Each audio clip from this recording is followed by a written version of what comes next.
Olá, este é o Papo CDL, um produto CDL Florianópolis para levar informação e conteúdo para associados, empresários e sociedade. Eu sou Tatiana Souza, sou associada à CDL e participo de 4 núcleos: Estratégia, Jovem, Mulher e o Núcleo Sul da Ilha. Hoje nós estamos aqui com o nosso convidado, Vitor Galvani, seja bem-vindo, e vamos falar sobre educação financeira e sucessão. Vitor, é um prazer tê-lo conosco, fica à vontade. O prazer é meu, gostaria de agradecer à CDL o espaço aqui em si para a gente falar de um assunto tão importante, que é a educação financeira, né? Eu, como a Tati, eu também sou associado CDL e também participo da coordenação do Núcleo de Estratégias Empresariais aqui da própria CDL. Vitor, eu sempre digo que nada melhor do que o presente para falar de futuro. É muito importante a gente abordar sobre as novas gerações, sobre a educação financeira, que é algo que não vem da escola muitas vezes e muitas vezes vem de casa, e é o que garante também o patrimônio, o futuro. Então nós temos bastante conteúdo aqui hoje para agregar tanto na vida quanto no negócio de quem está nos assistindo. E aí, eu queria trazer aqui alguns dados que a gente tem de que as empresas, né, e dados do IBGE, de que as empresas familiares na economia hoje representam 65% a 90% das empresas brasileiras. Às vezes as pessoas não têm, né, essa grandiosa noção. E aí, essa variação ocorre de acordo com o setor e o porte da empresa. É o que falam os dados. Empresas familiares representam 50% do PIB nacional, aproximadamente 75% da força de trabalho no Brasil e está empregada a empresas familiares. Então, a gente pode começar conversando sobre a grande importância de trazer essa consciência à nova geração, que vai ser a responsável pelo futuro das empresas que temos hoje e que emprega esse grande número de pessoas. Com certeza. É um tema, é um dado muito importante, né, pelo fato que é a geração futura que vai tocar o país, né, a partir de agora, e a gente fica preocupado pelo fato que a gente não consegue, muitas vezes, acompanhar no nosso dia a dia, principalmente eu que estou em contato direto com muitos empresários, acompanhar, vamos dizer, o carinho do seu sucessor para o futuro da empresa, né? Muito aquela questão da correria do dia a dia. Eu não tenho tempo para pensar sobre isso, eu estou resolvendo meus problemas atuais, eu estou resolvendo alguns outros pontos que ele diz ser mais importante, mas uma hora a sucessão acontece, né? E pode ser do dia para a noite, né? A gente está vivo, então pode qualquer coisa acontecer.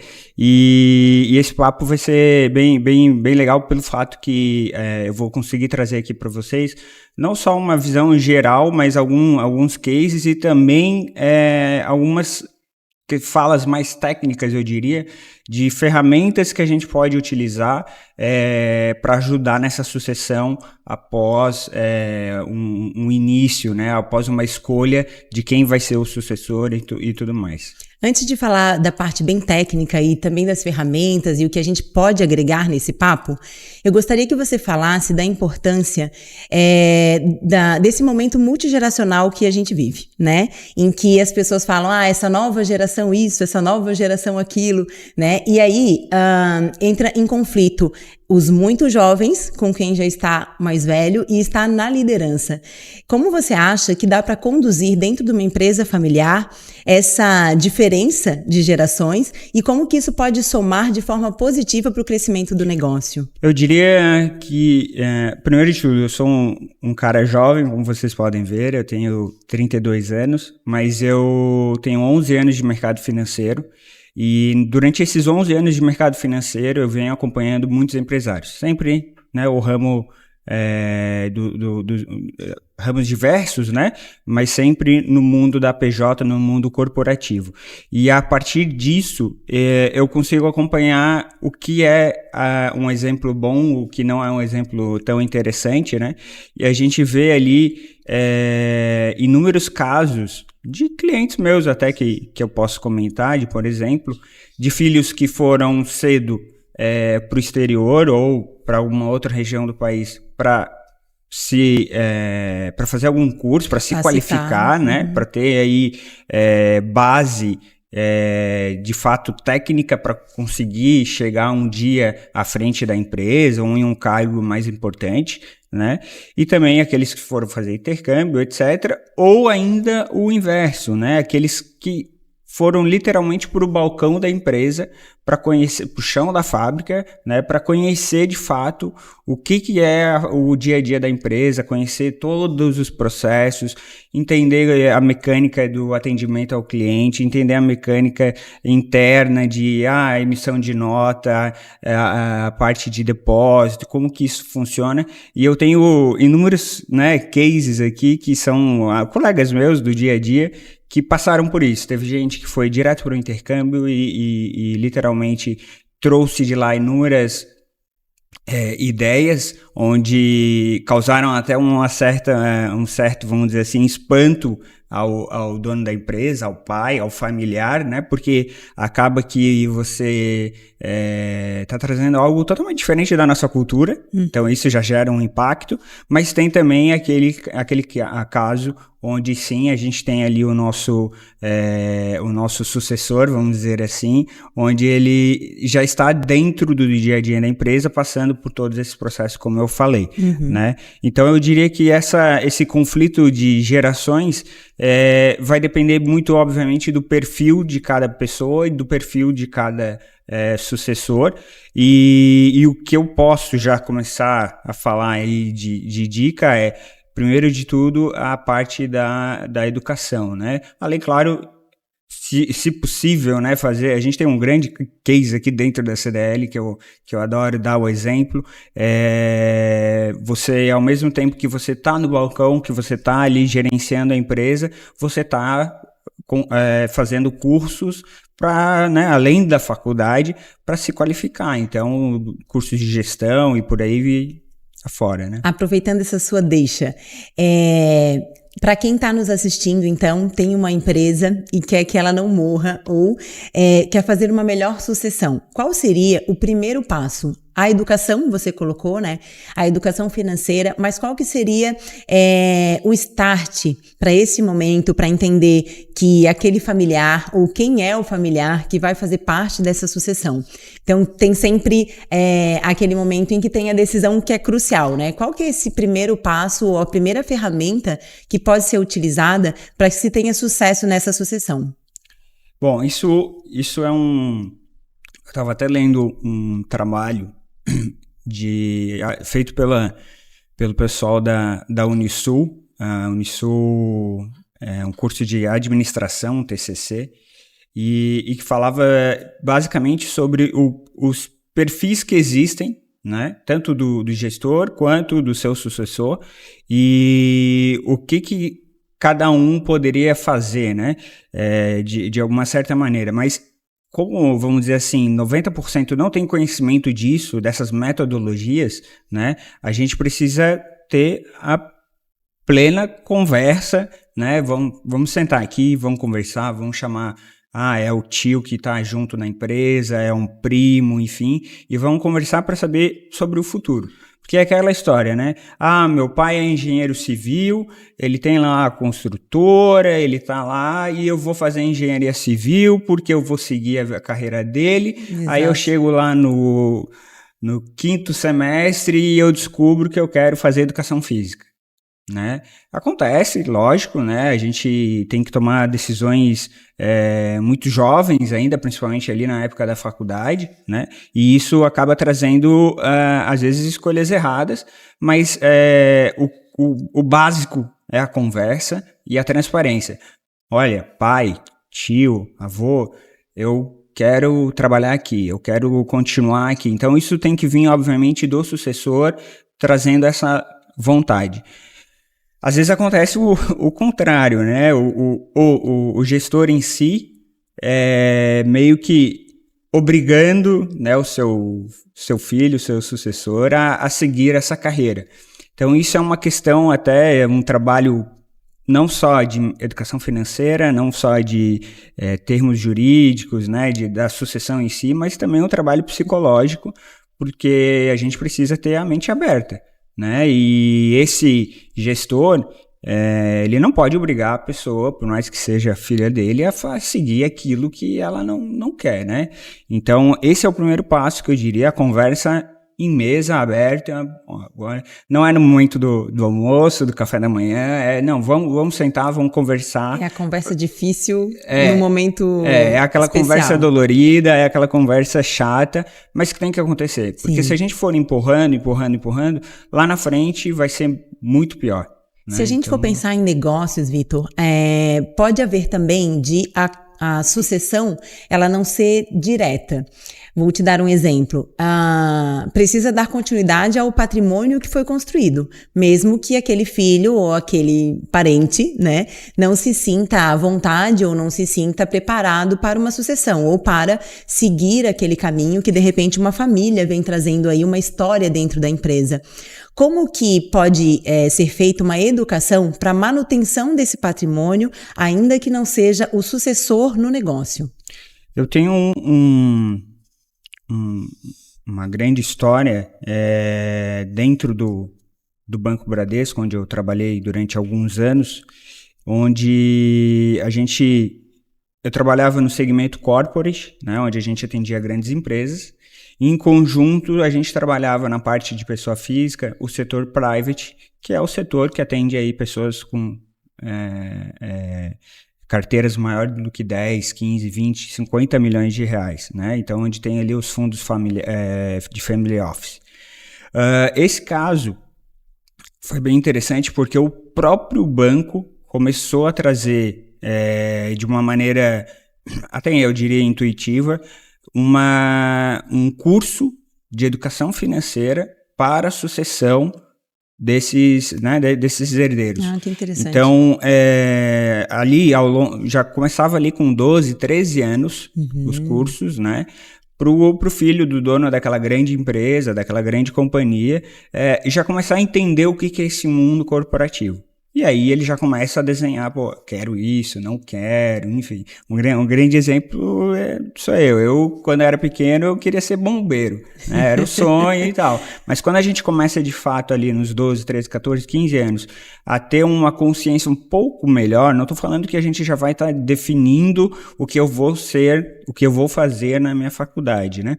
Mas a gente já consegue ter escolhas mais claras, e aí dentro desse mundo, né, onde tem cursos como esse, não somente dentro do banco, não somente para grandes fortunas, né, mas existem inúmeras outras instituições onde fazem esse trabalho de sucessão, a gente já consegue ter uma ideia, né, e trazer isso para o dia a dia daquele jovem, para ele saber, não, olha, isso me interessa, isso não me interessa, porque simplesmente, né, no mundo corporativo, você não vai ter só ali a cadeira de CEO. Exato. Eu tenho ali a cadeira do diretor de RH, eu gosto de fazer gestão de pessoas, então eu vou me qualificar para ficar naquela área, né?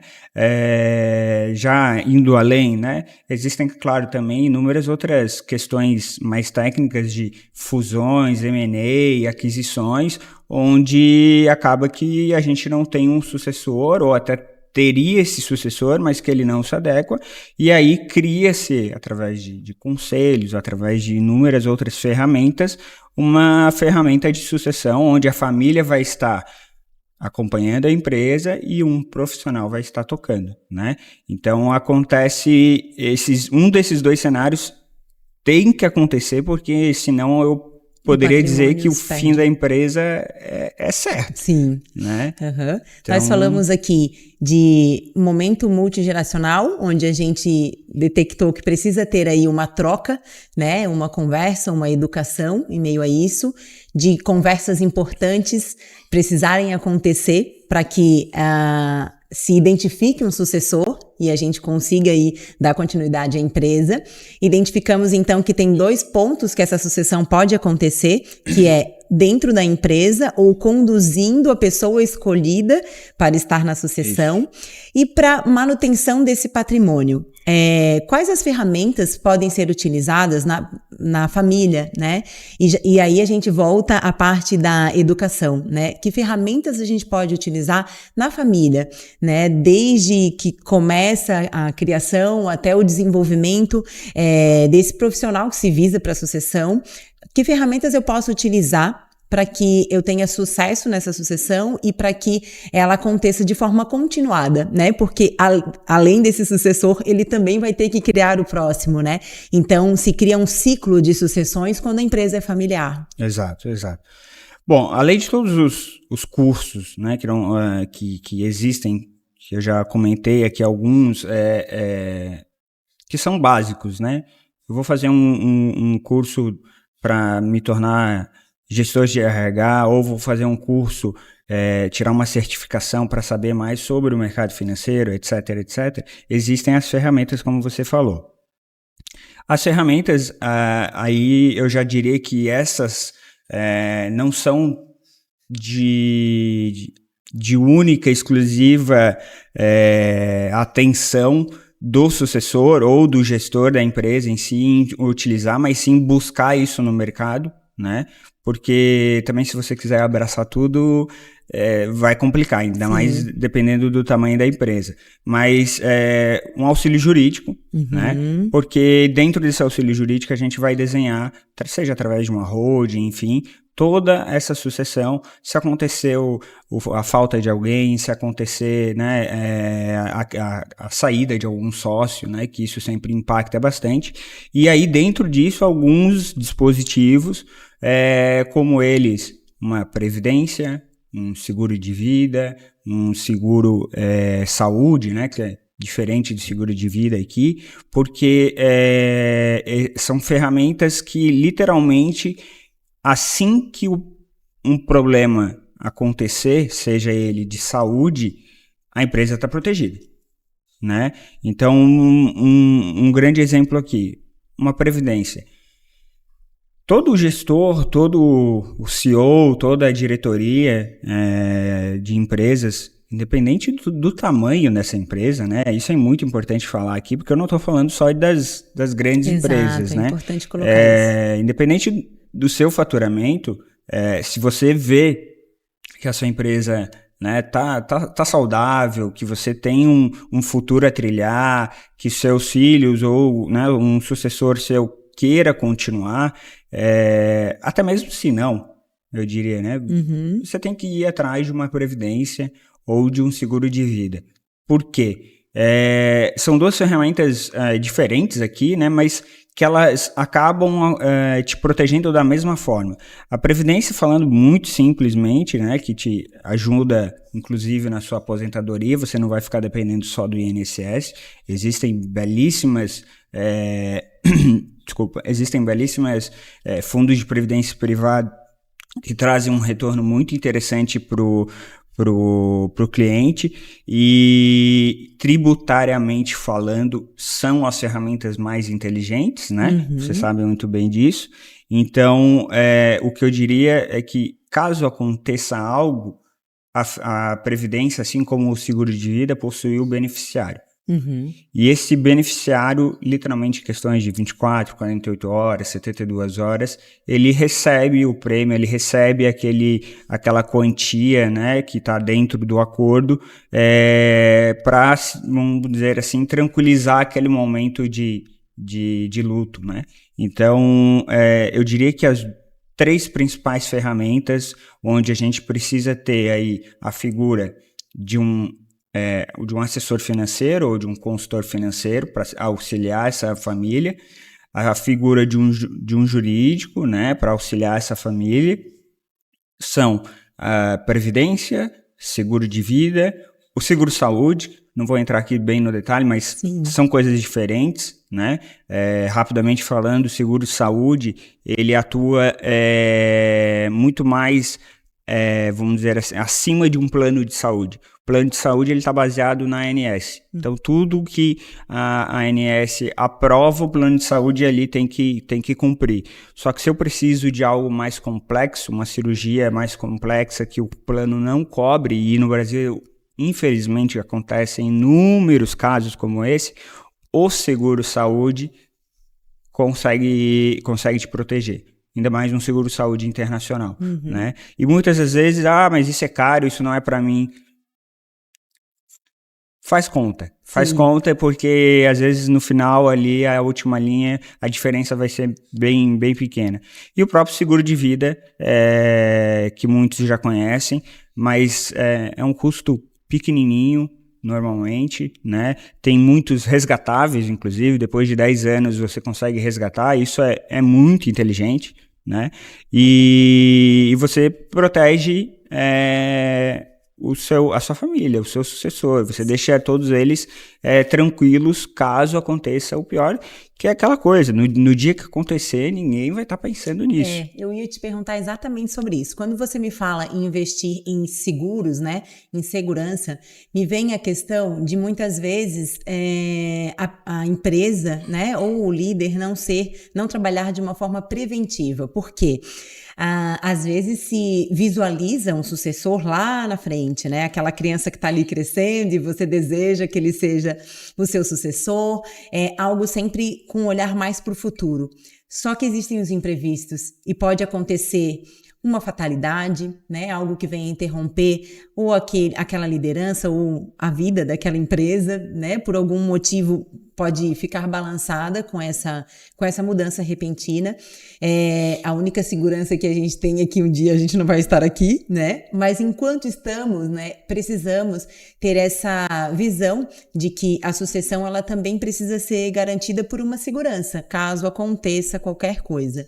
Então vamos falar sobre as prevenções, né? A gente já colocou vários pontos aqui e a gente pode então colocar agora sobre qual que é a ação a se ter para que tenha uma segurança e se possa prevenir caso aconteça um imprevisto e aí essa sucessão tem que ser antecipada ou precisa colocar alguém. Como que é a formação dessa rede, né, de pessoas que estão aí no apoio para o crescimento dessa empresa, independente do seu tamanho, como você muito bem falou?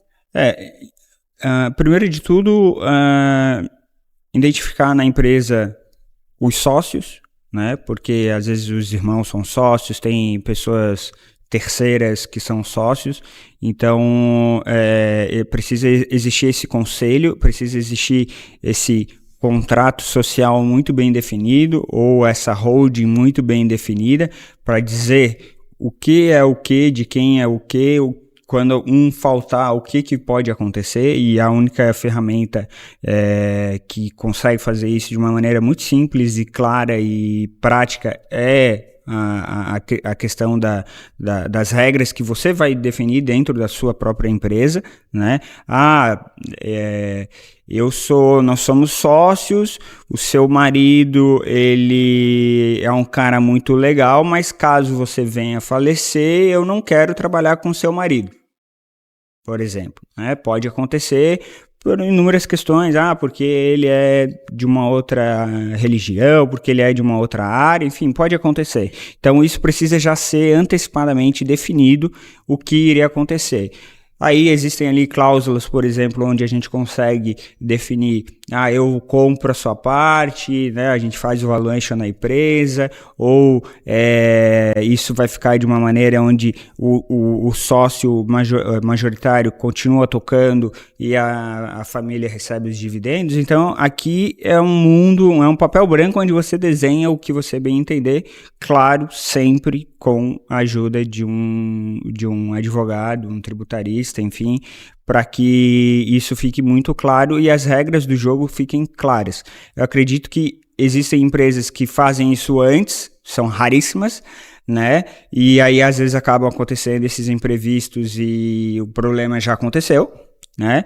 Que daí, para intermediar, a gente tem essas ferramentas, às vezes um seguro, às vezes a previdência mesmo, consegue fazer vamos dizer assim, esse curativo momentaneamente, e posterior a isso são as empresas que já têm essa mente, que já estão fazendo isso, que já tem tudo desenhado, independente do tamanho. Claro que tudo isso que a gente está falando tem custos, né? Mas são aqueles custos que tem que estar na folha, tem que estar ali já no orçamento, porque se você quer crescer, você tem que estar protegido, você tem que ter essa prevenção. Então, não dá para deixar para isso eu vejo depois, para pensar depois. Isso não dá, né, literalmente, porque os imprevistos acontecem.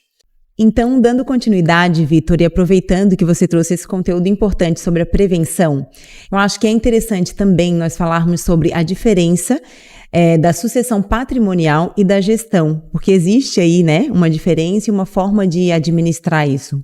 Sim, é um ponto importante porque acaba confundindo, né? São dois temas parecidos, mas é justamente onde eu trouxe aqui a questão patrimonial, onde a gente existe inúmeras ferramentas, né, sejam financeiras ou jurídicas, sejam as previdências, os seguros, ou os contratos, as holdings, o contrato social, etc., para que a gente tenha isso já bem desenhado, e a sucessão da gestão. Que daí vamos dizer assim, não existe a fórmula mágica. Essa a gente vai precisar depender do perfil da pessoa. A pessoa, né, lá o jovem com seus 12, 13, 14, 15 anos vai ter que começar a estudar, conhecer mundos, aí fazer um intercâmbio, ou ir fazer um curso mais fora do nosso tradicional do colégio, né? Porque isso é muito importante. Desde um simples curso de computação, existem hoje na internet inúmeros sites legais que fazem cursos desde computação, IA, educação financeira básica, matemática financeira, com certificação, né? Existem inúmeros locais que fornecem isso. A própria CDL também, volta e meia, a gente tem alguns cursos onde a gente consegue oferecer isso ao associado, que é fundamental para sair da caixinha e essa pessoa começar a conhecer o mundo fora daquilo que ele vive, né? Isso é fundamental. Então, essa é a principal diferença, né? A sucessão patrimonial, que é aquela onde existe ali um passo a passo do que deve ser feito, porque inúmeras empresas já fizeram ou já fazem, então existem ali os técnicos, desde do financeiro ao jurídico, que vão lhe auxiliar, e super recomendo, busquem esses técnicos, conversem com seus colegas, conversem com o mercado para descobrir quem são essas pessoas, porque também existem pessoas que infelizmente não são tão qualificadas e podem cometer algum erro. Então o principal é conversar, é ir atrás, buscar inúmeras opiniões, e a questão daí da gestão mesmo, da sucessão de gestão, que daí essa vamos dizer assim, é um sorteio, porque vai depender do perfil da pessoa, e aí desde já a gente precisa já começar a pensar imediatamente nessa questão da sucessão patrimonial e da própria gestão, juridicamente, financeiramente falando, porque é isso que vai definir o futuro da empresa. Perfeito. Então, esse trabalho precisa ser preventivo. Vitor, a gente quer agradecer a tua participação e toda a contribuição foi dada aqui, e aproveitar também para que você que está nos assistindo aproveite toda a dica que foi dada durante todo o programa, para que a gente possa colocar em prática. Sair da zona de conforto não é confortável, porém é necessário, e construir o futuro a partir de agora. A gente vai finalizar então com suas dicas sobre essa educação financeira e sucessão, né? As últimas dicas finais aí. Tá ótimo, tá ótimo. Primeiro eu quero mais uma vez agradecer o espaço, convidar você para vir conhecer a CDL, venha conhecer o Núcleo de Estratégias Empresariais, do qual eu faço parte, e os outros núcleos também. E as dicas finais que eu posso falar é: procurem um assessor, um consultor de investimentos, porque ele tem a base, ele tem a ferramenta para dar o melhor caminho, a melhor dica do que a sua empresa precisa, do que está faltando na sua empresa, né? Da mesma forma, um advogado, né, tributarista ou não, para que você já comece agora a falar sobre essa questão da sucessão patrimonial, principalmente se você tem sócios. E aí, na questão da sucessão de gestão, aí vai depender, né, do perfil, vai depender da questão dos seus filhos, dos seus herdeiros, se eles têm esse interesse ou não, mas é aquela conversa dolorosa, vamos sentar aqui, vamos conversar, o que você gosta de fazer, você tem interesse, vamos ficar uma semana lá na empresa para conhecer todos os processos da empresa, começar desde lá atendendo no balcão, atendendo lá na frente, para saber todas as dores. Isso muda muito e eu tenho inúmeros cases aqui que eu adoraria poder falar o nome, mas questões contratuais eu não posso, mas que funcionaram assim, desde colegas que foram fazer intercâmbio e voltaram com ideias milaborantes e que deu super certo, tiveram ali conflito com os pais, mas deu tudo certo, e até aquele que começou do início lá atendendo, ajudando o primeiro atendimento para conhecer produto por produto. Então essas são as minhas dicas finais. Mais uma vez agradeço o espaço, agradeço a todo o carinho do pessoal, a equipe, a CDL, e um forte abraço. Esse foi o Papo CDL, um produto CDL Florianópolis, e se você quer dar um primeiro passo para mudança, para inovação, para fazer o que precisa para o crescimento da sua empresa, associe-se. Faça parte, conheça os nossos núcleos e venha entender sobre o associativismo e o crescimento do seu negócio.